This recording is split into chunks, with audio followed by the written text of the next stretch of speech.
Hey everybody, Riot Mort here for the patch 13.6 rundown. Only 3 patches left and into the Arcane. This is the regionals patch, so we're getting ready for regionals. Overall, the meta has been pretty solid. That being said, it is kind of solving out. People are definitely figuring out which comps are a little more reliable than others. We're seeing a lot of things like Renata, Sorcerer, Scrap, stuff like that. And believe it or not, we think it's time for a little bit of an adjustment here to try to make it a little less predictable. It is going to be a bigger swing than we normally do into a regionals patch. But that being said, it is time to kind of move things around a little bit, make things, some of the things that are a little too reliable, bring them down. Some of the stuff that's just not really being seen also, we're going to see a lot of that get brought up. So hopefully overall makes it a pretty fun, exciting patch. So let's dive into the changes and get started. All right, first off, gold orbs. There's been some complaints, rightfully so, about gold orbs being slightly imbalanced. It's like, ooh, I get 9 gold of units while somebody else gets a spatula. That's not fair. So we're going to try to rebalance these slightly so that gold orbs are a little bit more fair. Gold early game tends to be generally more valuable, but a little less exciting. So you're going to see here in stage 2 and 3, gold orbs, 12 gold's going to go up to 15 gold. Greater dupe's going to get an extra gold. 2 4 costs plus 6 gold now. That's a pretty big buff. 3 3 cost becomes 4 3 costs plus 2 gold. And then the 2-star 3 cost gets 2 more gold also. So some of these like non-item permanent ones should hopefully help you snowball and get a little bit more advantage there. And then the stage 4 orbs, where items are already pretty valuable and don't need to be more valuable, their values are coming down. So completed anvil loses 2 gold. Thieves gloves loses a gold. And then the spat or pan plus anvil loses 3 gold. So again, just slightly rebalancing these gold orbs to hopefully make them more fair. All right, on the trait side, Automata pretty much fallen out of favor. That being said, we know the high end, when the 6-piece was like 150 armor in MR, that was a little nutty. Now we know the low end, so we're going to try to give it a very slight buff here. 4-piece gets 5 more armor in MR. 6-piece gets 11 more armor in MR. So Automata should maybe be an option. Maybe we'll start to see some more Kog'Maws, more Malzahars come back into the scene. Cool. All right, Chem Baron. Overall, believe it or not, we're happy with the removal of the emblem. That being said, we hear players that it's kind of frustrating to play. It requires way too much to go right. So we are going to buff it a bit here. I'll be honest, I'm nervous about these buffs. I think Chem Baron will be good. If it's not good here, it's not going to get any more buffs than this. But the biggest buff here is that the 4-piece, when it's streaking, will get 5 more shimmer. That is going to allow it to hopefully snowball when you get like the 4-piece early. That should feel like a sign to play Chem Baron. The 5-piece is also going to get plus 10.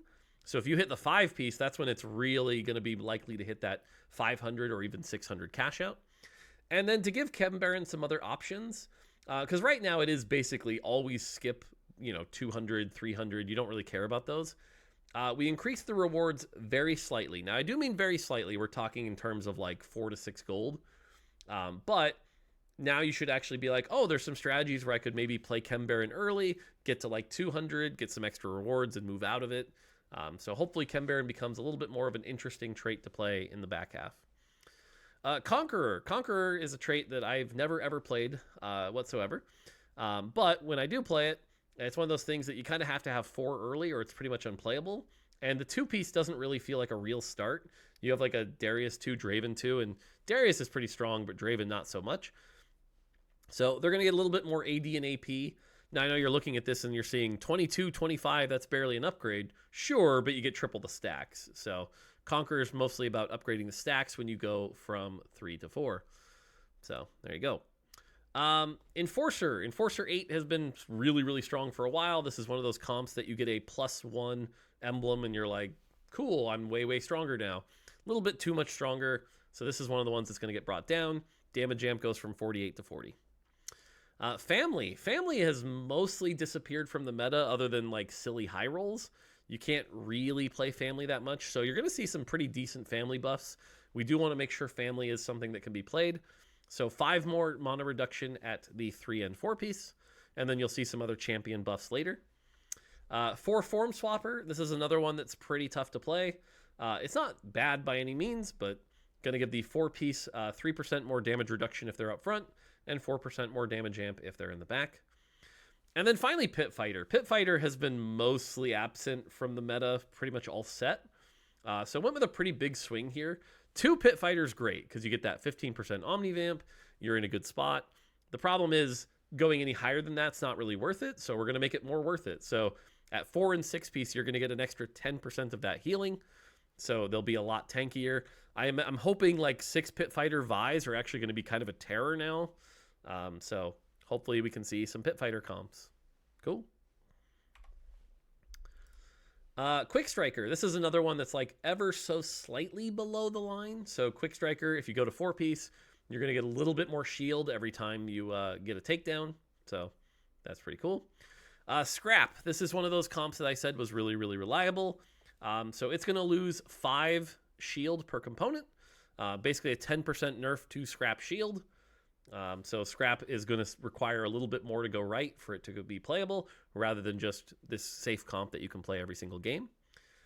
All right, Sniper. Sniper has been something that basically hasn't been around all meta, and it's going to get a bit of a buff, nerf, rework, whatever you want to call it here. One of the biggest problems with Sniper is that if you're playing, let's say, 4 Sniper, and someone walks into melee range, you're getting very little benefit. You're getting like no damage. If they're far away, sure, you're getting lots of damage, but if they're close, So we reworked it so that if they're closer now, you're going to get a lot more damage. It's going to feel pretty good. At the max range, it is a nerf, but for most of the cases where they're like 3 or 4 hexes away, it's a buff. About 5 hexes is neutral, and then from there, it gets a little bit nerfed. But overall, this should help a lot of cases where like, uh-oh, I had all these snipers, they're walking up to me and my damage stopped. It's not very fun. So you'll get that damage regardless of range, especially good at 6 Sniper. 6 Sniper, you're just going to have 80% flat all the time, no matter where they are. So hopefully this helps snipers cover their weaknesses a bit and makes them a little bit more playable. So, yeah. Sorcerer, another one of these very reliable comps right now. We didn't really adjust any of the sorcerers except for like Swain slightly. But the trait is going to lose 5 AP at 4 and 6, so the trait will be a little bit weaker. Visionary is going to get a lot of adjustments you'll see throughout the patch, but one of which is the 6-piece healing is going to go down 2%. 6 Visionary, especially the Renata comp, but really in general, just outputs a lot of healing, probably more than a 6-piece should, so we're going to bring that down. And then finally, Watcher. Watcher 6 is definitely the least played of the 3 front lines. I guess Bruiser's kind of not played much as well. But we're going to raise the minimum damage reduction from 4 and 6. So some of those 6 Watcher lines should be pretty good. They'll start off just as tanky, but then when they drop below that 50%, they won't die quite as quick. So, yeah. All right, on the champion side, like I said, mostly buffs, a few nerfs, looking at champions that just haven't really been meta. Amumu, he's going to be get some extra flat damage reduction, should be a better starter. If you want to go Automata Amumu 3 or Amumu 4, he should be more powerful. Cool. Draven, kind of already mentioned it. This is the second Conqueror buff here. But Draven, just kind of a mediocre opener, going to get some extra attack speed. Hopefully makes him a better one cost. Powder. Powder buff is interesting. If you look at her, she kind of breaks our traditional spell scaling frameworks. Her 1 and 2 star damage numbers are really high. And this is a big buff to like 1-star powder, small buff to 2-star powder, tiny buff to 3-star powder. So it's not going to make like 3-star powder dramatically better. But if you open up with like, you know, a Violet 2, Powder 2, Vander 1, you should be like, hey, I might actually be willing to play this powder. So she'll do some more damage. Singed, you know, part of the Renata comp here. Singed gives a lot of attack speed when he casts his spell. This is going to get nerfed down a little bit 2-star, more at 3-star. You know, Renata didn't need 160% attack speed, so that's going to be lowered. 2 costs, again, mostly buffs, couple nerfs. Akali, a champion that didn't really benefit a lot. You don't really see a lot of Akali reroll. 10 off her mana will help. So hopefully Akali can be a little scary. Get some Akali Nocturne going on. So, yeah. Leona, same thing. Not a lot of Leonas going around right now. Her spell's pretty meh. So she's going to get 10 off her mana. So Leona should be a little bit more playable. Help out Academy early. I think Academy openers are going to be very strong next patch. We'll see. Renata, yeah, Renata is definitely, I think, probably the least fun comp to face. It's not necessarily like OP. It's definitely very strong, but it's definitely not fun to face. So Renata is going to get a bit of a nerf here. 5 off her mana cost, so she'll do cast less. And in particular, she does us a shocking amount of AoE damage. Her spell should hit the target it hits pretty hard, but the AoE damage is like a lot, actually. So that's going to get hit a chunk, so she won't just be AoEing teams down. So she'll be weaker. All right, Urgot. This is a nerf to the way people are playing Urgot right now, but Urgot was designed to be a 2-range champion. He's an artillerist, not necessarily a giant thing that has infinite health with lockets and sterics and casting repeatedly. That version of him ends up being pretty unhealthy. So he's going to have less health. This is going to make him less tanky. He's going to have higher mana cost. So this is when he does reach this state, he's not just going to infinitely go cast as much. So this hurts like the locket builds, the triple steric, stuff like that. To compensate, he's going to get some more attack speed. So if you play him as like a backliner, he'll gain that attack speed. But the unhealthy versions are going to get a pretty chunky nerf here. Vander is the last part of the family buffs I talked about. Not a lot of people playing tank Vander or anything like that. So Vander is going to be able to hit a little harder and gain some more armor and MR. And before you worry, gloves off, folks, because gloves off, his hero augment is already really strong. It is being nerfed later in the patch, so don't freak out. But Vander is going to get buffed so that base Vander can actually be playable. All right, 3 costs. 3 costs in particular are where we're not seeing a lot of people really going deep and playing a lot of 3-cost reroll. So trying to help the weakest of the batch here. First off, Blitzcrank. And so, yes, if you're keeping score, this is Automata buff, Amumu buff, and Blitzcrank buff. So, yes, this is 3 buffs, but it's mostly targeted around Dominator. That being said, if you compared Blitzcrank shield to Laura's shield, it was pretty pathetic. So Blitzcrank shield is going to go up quite a bit. 80, 100, 150. 3-star Blitz is going to be a lot tankier. So hopefully this opens up some Dominator reroll lines. Speaking of which, we have the second part of that, Cassiopeia. She's been getting a few buffs. They just really haven't been doing enough. So we spent some time making sure really what she was kind of struggling with. She's very good at single target damage, which is always rough late game, but her AoE was just mediocre. So she gets a big AoE buff here. So every time she hits that 3rd cast, she'll be able to splash some extra damage. She's now substantially better than Ziggs. I confirmed it personally. So you should be able to play Blitz Cassio reroll. That should be a real thing. Nunu, this poor champion, doesn't really have a great identity. That being said, we're at least going to let him be tankier. So if you want to make a tank Nunu, getting 60% DR, that's the highest one we've got in the set right now. So at least you've got that. Is this going to make Nunu highly desired? Probably not, but it's a buff. Rennie, this is a pretty big buff as well. This is mostly meant to help Chem Baron and Bruisers a little bit. But Rennie's going to be able to cast a bit more and heal a bit more when she does. Now, this heal buff is only the AP part, not the percent HP. So it ends up being mostly a buff at like 1 star, smaller buff at 3 star, but Rennie should be able to be played and help the Bruiser line. So, yeah. And then Swain, this is the second Sorcerer nerf. Very tiny nerf to 1 and 2 star. They stabilize you a little too well in Sorcerers, especially because you can play like 4 Sorcerer very early and stabilize off this Swain. That being said, we did not nerf 3-star Swain at all. So if you do hit the 3-star Swain, he should still be a beast. But 1 and 2, a little worse. 4 cost. Silco, definitely the other part of Dominator and Chem Baron that's been struggling a little bit. Gave him the smallest possible buff to his minion damage, which is where most of his damage comes from. So just a tiny buff there, but hopefully the fact he has better frontline with things like Blitzcrank, better support with things like Cassiopeia should also help him. Rennie as well. And then the Vile damage was just to get it in framework. There's no reason 1-star Silco needed to be punished for his little Vile damage. Twitch is actually pretty close. I know people like to say Twitch is bad, but he's also getting the sniper change as well. That being said, his experiment bonus is like kind of nothing. So we are buffing that experiment bonus quite a bit, which should help him out in the experiment lines. So cool. And then 5 costs. Generally 5 costs right now, there's a few of them in particular that are like kind of holding up a lot of comps by themselves. Caitlyn's holding up Enforcer by herself. LeBlanc is holding up everything by herself. And then kind of the same with Rumble. They're all just way too good. If you hit one early or hit a 2-star early, it's like GG. So they're all going to get brought down so that it's not as much of a LeBlanc and Rumble lottery. So Caitlyn, a little less damage on her headshot. LeBlanc, less damage on her spell and less spell damage sharing. The fact that people were swapping Zoe 2 to LeBlanc 1 items, not okay. Not where we want her. So she's going to get hit. And then Rumble is going to lose 5 armor and MR and 10% off his spell damage. So Rumble, especially with 0 upgrades, should be quite a bit weaker. That being said, from what I've seen, he's still pretty good. The 1/5 cost that does get a buff here is Savika. Savika, no one's really excited to play Savika. Generally, people would rather have a 2-star Vi than a 2-star Savika.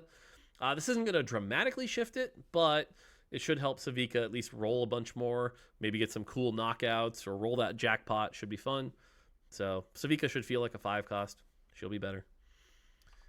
And then 6 costs.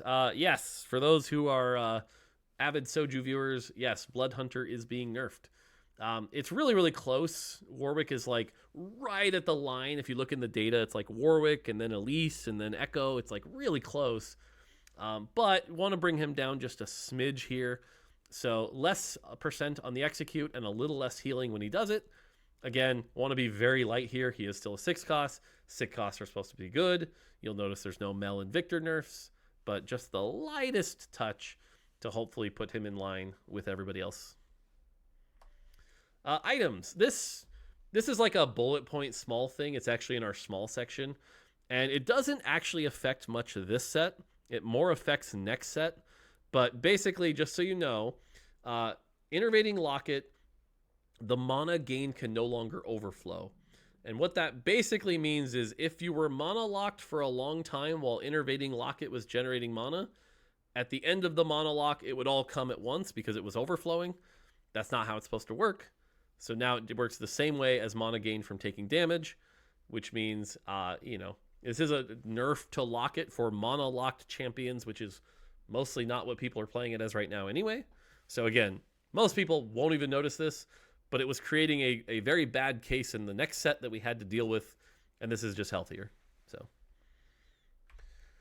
all right, on the Augment side, when we hotfixed Diversified Portfolio back because it was bugged, we didn't hit the plus. Oops. So it's fixed now. It's now back to what it was, which is 1 gold per 3 traits, which is where it'll probably stay. Kingslayer, I love this Augment, but it's really hard and really narrow to play. That being said, we're going to give it an extra gold every time you Kingslay somebody. So should be better. Support Mining Plus, small nerf, going to require 1 more death. Table Scraps, this Augment came out too good. It's mostly because you get that 4th carousel with a full item. This is a big nerf to Table Scraps. I actually think it's going to be a little underpowered now, but we'll see. But now it only works for 3 carousels. And then Titanic Titan. This is basically a Chem Baron buff. If you take Titanic Titan, you'll get 25 health instead of 20. So if you want to take this and try to get another placement or 2, sweet. On the gold side, Climb the Ladder, underperforming for a generic combat augment, +1 stats. Gloves off, as I mentioned. We can't buff Vander and keep this augment the same. So this is meant to be about neutral. It is getting nerfed. Overheal, another generic combat augment, underperforming, some extra damage. Spirit Link is going to get some extra health regen, kind of underperforming. Team Up Mentorship and Team Up Reunion, both overperforming. Those are going to get nerfed. Too Much Value. This is one that we kind of had to bribe people to play for a little bit, giving them a bunch of 2 costs. Once people figured out how to play it, realized how insane this augment is, it's really, really good. So we're taking back those 2 costs. You lose those. And then finally, Unleash the Beast. This is the Sterix augment. Did you really need to be CC immune for 10 seconds? Probably not. Probably not. So 5 seconds CC immune. On the Prismatic side, the nerf I'm the most sad to see here, Birthday Present. It was like way too good, unfortunately, at 2 gold, which was kind of expected, but we're going to put it to 1 gold. Hopefully it's still very good here, but we don't need regionals and worlds to turn into whoever hits Birthday Present in tempos wins the game at level 10 with 100 health. That's not what we're looking for, so it is going to get nerfed. Blazing Soul 2, overperforming very slightly. It's going to lose 5% attack speed. Blinding speed. This is an augment that's been underperforming for a while. It's not very exciting. Getting a Ginsu's and a red buff, especially if you've already built a Sunfire, feels pretty bad. So we're hoping that getting a Giant Slayer instead of a red buff will feel like a better upgrade. Still be, 5 components worth of value. Hopefully that's a little bit better. Ghost of the Friends Past is finally very, very close. Just 1 more HP per stack. And then quality over quantity, now that people finally understand how to play this. I feel like this augment was probably good when it was 0. It's just no one knew how to play it. Now that people are figuring out how to play it, it's good. It's going to get nerfed. My guess is it's still too good. So, and then anomalies. Bully has been needed a nerf for a while, but it was like locked, so I couldn't get it until just now. So 1%, 3% off the damage amp. Freestyling, underperforming a tiny bit, so 5% per damage amp, plus it just looks nicer to read. Heavy Hitter. This is a weird one. It's pretty narrow, but we're going to give it a big buff here. So if you can figure out some good ways to use Heavy Hitter, consider it. It's getting a very large buff here. Hive Mind. This is one of the new ones that ended up being a little bit bugged, but now it works 100%. We fixed a bug where it stopped functioning on death. What would happen is if your champion had Hive Mind, they got a kill, but then they died, you wouldn't get a copy. That's lame. That's fixed. And the other thing we fixed was they had to get the killing blow, which meant it didn't work like Pilfer, because Pilfer is like, oh, my team killed somebody, I should get a copy. This one required the killing blow, which felt worse. So now it's just takedown. So the first thing that your Anomaly Hive Mind person helps kill, you'll get a copy of that. Should be easier to understand, should be better. Hunger for Power has mostly fallen off here, especially since you can't force it. So it gets a small buff here. Hypervelocity, going to get 20 or 10% more attack speed. Infectious Anomaly. This is a really interesting case. I know there's perception around it being overpowered. From what we can tell, it's not actually that overpowered. It's a tiny strong, so it is getting a tiny nerf. But it is the most generic, safe choice Anomaly. It's just make my team stronger. I don't know who to put it on. I've got lots of carries. Make them all a little stronger. And so what we've seen actually is the pick rate of this Anomaly being through the freaking roof. I was not expecting this one to be as popular as it has been. It is the most picked Anomaly by a large amount. So it is going to be a bit of a nerf here. We don't need it to be like the catch-all that it is. But again, as you can see here, very, very tiny nerf. And then Repulsor. This one's more of an experiment. Repulsor is pretty bad at 40% attack speed. It's now going to be 50% attack speed. If it's not good here, then attack speed's just awful. 50% attack speed is kind of nutty for an Anomaly. So if you need attack speed for your Anomaly, consider Repulsor. But we'll see. And finally, bug fixes. Not a lot here, but Fire Sail now interacts correctly with Starry Night. Cool. Swapping a unit during the Thieves' Glove ceremony can no longer cause the unit to visually linger in its old hex. Great. Swapping 2 units on the board can no longer cause strongest unit calculations to change. This mostly affects hero augments and anomalies if you're running 2 of the same unit. Swapping 2 units on the board can no longer cause trait activation VFX to play. Rolling a Jace with Pandora's Bench no longer fails to give you his Hextech Forge. Salvage Bin no longer deletes items when sold off units transformed by Pandora's Bench. And using Reforger on a unit in combat will no longer delete the Reforger. This Reforger one in particular I've seen a lot of people complaining about, so hopefully that fixes the bug. And there you go. That's the patch. It's not an enormous patch, but there's enough moving at the top and the bottom that it should mix things up quite a bit. I expect the things that are currently the top of S tier or A tier to come down, and we should see new things kind of rise to the top. Will it be Dominator? Will it still be Scrap? We'll have to see. But there you go. And I'm excited to see how people play it because, like I said, this is the Regionals patch. So, yeah, should be fun. All right. Like I said, after this, 2 more patches. So there you go. That's going to do it for me. Hope you guys enjoy. Good luck to all the competitors who are trying to make it to Worlds, the Tactician's Crown. And, yeah, sweet. All right. Until next time, take it easy.